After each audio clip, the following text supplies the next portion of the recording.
of the pie dough is to form it into 2 discs. So I will take half of this flour mixture and put it on a piece of parchment paper.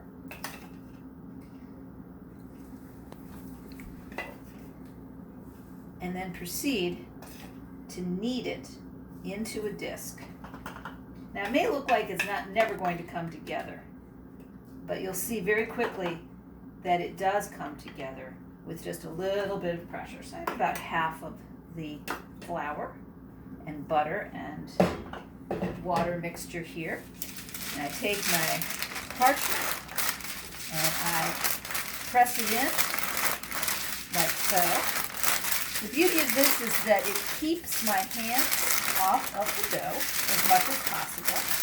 And like I said, warmth catalyzes, speeds up the reaction of the water with the proteins in the flour that form gluten. So the key to a flaky, tender crust is controlling that gluten development. Now you can see how it's coming together. And towards the end of this, however, I will touch it with my bare hands just to get it into that nice disc. So you can see it's holding together very nicely here. And I'll do a little bit of kneading just to work it in. You can see a lot of crumbs there.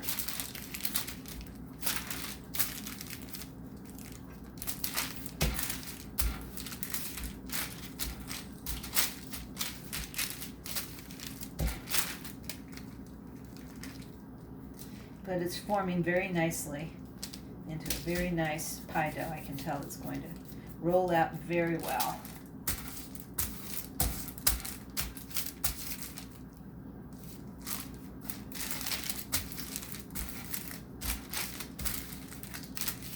And you know you've gotten the proportions correct when it happens this quickly.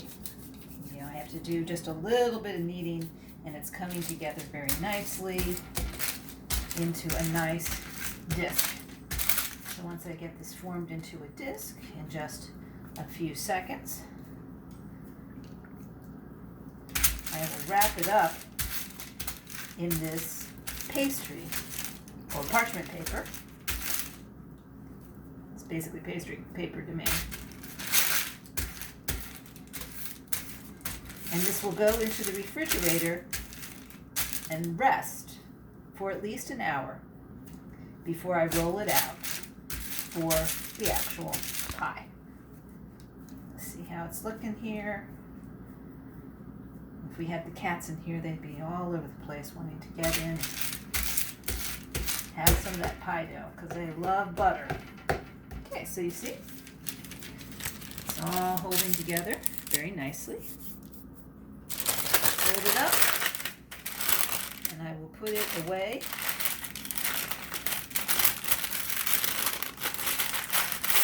in the refrigerator for an hour. Now I'll do the same thing with the other half of the pie dough. You can turn it off.